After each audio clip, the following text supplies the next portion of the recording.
La Chine est l'un des pays les plus anciens au monde et l'un des plus prestigieux. C'est aujourd'hui un pays incontournable en matière de relations internationales, c'est la seconde puissance économique mondiale après les États-Unis, mais c'est aussi le pays le plus peuplé au monde, avec 1,380 milliard d'habitants, soit 20% de la population mondiale. Quand même. Aujourd'hui, c'est son histoire moderne, principalement celle du XXe siècle que nous allons aborder. La semaine prochaine, on parlera de l'histoire du Tibet et de sa situation actuelle. C'est pour ça qu'il faut poser les bases avec l'histoire de la Chine. Alors, c'est parti. « 1911. La Chine n'existe pas. C'est l'Empire mandchou qui contrôle le territoire. On parle plus souvent de la dynastie Qin. Elle avait envahi le territoire et fait tomber la dernière dynastie des Han, la dynastie Ming, en 1644. Mais l'empire est archaïque, et l'industrialisation du territoire entraîne de graves conflits sociaux que l'empire et son modèle féodal n'ont pas la capacité de surmonter. C'est pourquoi en 1911 éclate une révolte à Wuchan, un quartier de Wuhan dans le Hubei. Les noms chinois. Elle se répand sur plusieurs provinces du sud et l'empereur n'arrive pas à garder le contrôle sur ces provinces. Le 1er janvier 1912 est proclamé par les révolutionnaires la République de Chine. C'est Sun Yat-sen, un leader révolutionnaire, qui devient président. La République est proclamée, mais l'Empire ne cesse pas de vivre pour autant. Et oui, puisque la proclamation de la République est vue par les fidèles de l'Empire comme un événement de la révolte finalement. Et donc, ça n'a pas tellement de valeur. La guerre civile n'est pas finie, l'Empire n'est pas vaincu. La Chine est alors divisée en deux. Le Tibet et la Mongolie, qui ont une identité relativement distincte de celle des Chinois, profitent de ces événements pour déclarer leur indépendance. L'empereur mis à mal fait appel à Yuan Shikai pour régler le problème. Ce dernier décide de négocier plutôt que combattre. Il s'entend avec Sun Yat-sen et conclut que s'il arrive à obtenir l'abdication de l'empereur, il deviendrait le président de la République chinoise. Et il a réussi. L'empereur Puyi, âgé de 6 ans, abdique. La classe. Le mec a réussi à faire abdiquer un gosse. Yuan Shikai devient donc le nouveau président de la République de Chine et va donner un tournant politique autre que celui attendu par les révolutionnaires. Et ils vont donc continuer à exprimer leur colère. Shikai utilise donc l'armée pour maintenir la stabilité en Chine.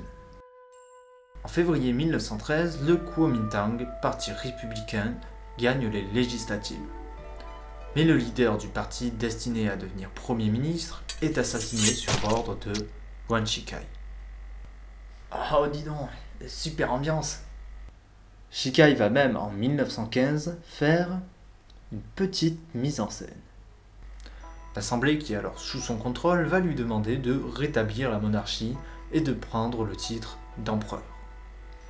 Et Yuan Shikai, il refuse. What? Mais l'Assemblée, complètement perdue devant ce refus, va refaire sa demande en fin de journée. Après tout, il va peut-être changer d'avis. Bon, si vous insistez, j'accepte. Yuan Shikai devient donc le nouvel empereur de Chine.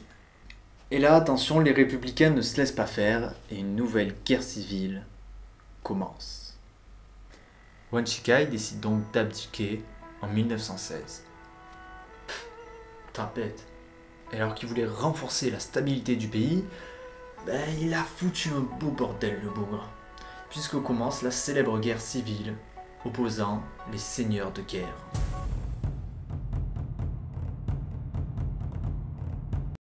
En gros, des seigneurs de guerre qui disposent d'armées se font la guerre pour montrer qui est le plus puissant.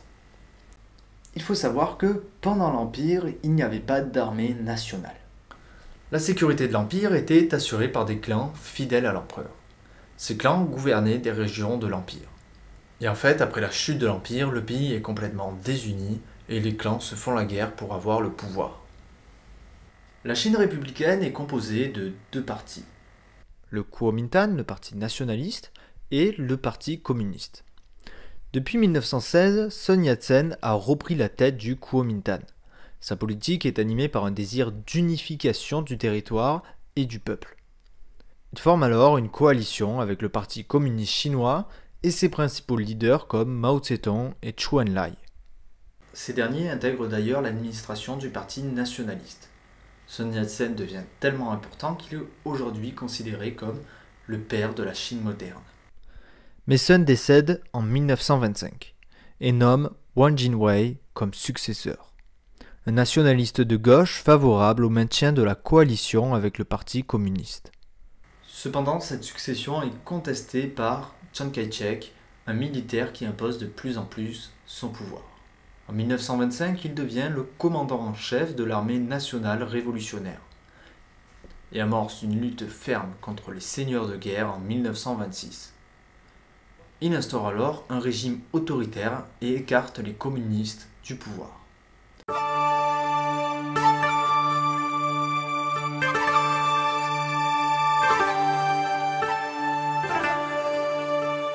En 1927, des révoltes ouvrières ont lieu à Shanghai. Les communistes soutiennent les prolétaires, mais Chiang Kai-shek réprime ces insurrections en faisant intervenir l'armée. Cela cause la mort de 5000 ouvriers. Cet événement va marquer le début de la guerre civile chinoise, opposant le parti communiste et nationaliste. Cependant, Chiang continue la reconquête de la Chine contre les seigneurs de guerre. Et en 1928, il parvient enfin à libérer Pékin et à consolider un pouvoir central aux mains du Kuomintang.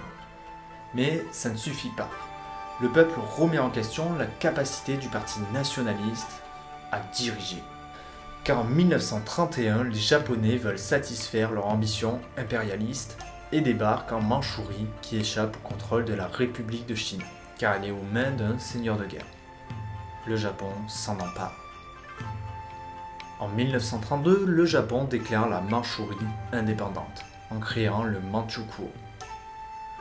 Cet état est mis sous protectorat japonais 2 ans plus tard, en 1934. L'ancien empereur Qin Puyi, le gosse qui a maintenant 28 ans, devient l'empereur de l'État fantôme. Fantôme parce que de facto c'est le Japon qui gouverne. Cette invasion est précurseur de la seconde guerre sino-japonaise qui débute en 1937. Elle est déclenchée par le Japon qui souhaite étendre son empire en Chine. Cette guerre va produire un effet assez surprenant du côté chinois. Le Japon souhaite profiter de la guerre civile pour s'emparer du territoire en 3 mois. Sauf que les deux partis qui se font la guerre, les nationalistes et les communistes, s'allient et mettent fin à la guerre civile pour un temps afin de repousser l'envahisseur. Bon, enfin, ils s'allient. Ils se tapent plus dessus quoi. La puissance du Kuomintang va s'essouffler car ils n'arriveront pas à repousser les Japonais qui vont occuper une partie du littoral. En 1945, les choses changent. Les États-Unis affaiblissent de plus en plus les Japonais, tandis que l'URSS libère de l'emprise japonaise la Mandchourie. Les Chinois peuvent alors récupérer leur territoire et la guerre sino-japonaise prend fin lorsque les Japonais perdent la Seconde Guerre mondiale. Suite à ces événements, la guerre civile chinoise reprend. Le parti communiste est désormais le plus populaire en Chine. Les soviétiques vont commencer à soutenir les initiatives du parti communiste chinois, tandis que le Kuomintang est isolé et affaibli par la guerre. Les affrontements ont lieu jusqu'en 1949, date à laquelle les communistes contrôlent l'intégralité de la Chine continentale. Les nationalistes sont contraints de se réfugier sur l'île de Taïwan. Le 1er octobre 1949, Mao Tse-tung proclame la République populaire de Chine. Mais alors, ça voudrait dire qu'il y a 2 Chines. Et non. En fait, un État a 3 principaux attributs.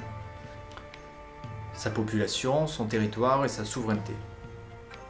Or, dans le cas de la Chine, concrètement, l'État reste le même avec la proclamation de la République populaire de Chine.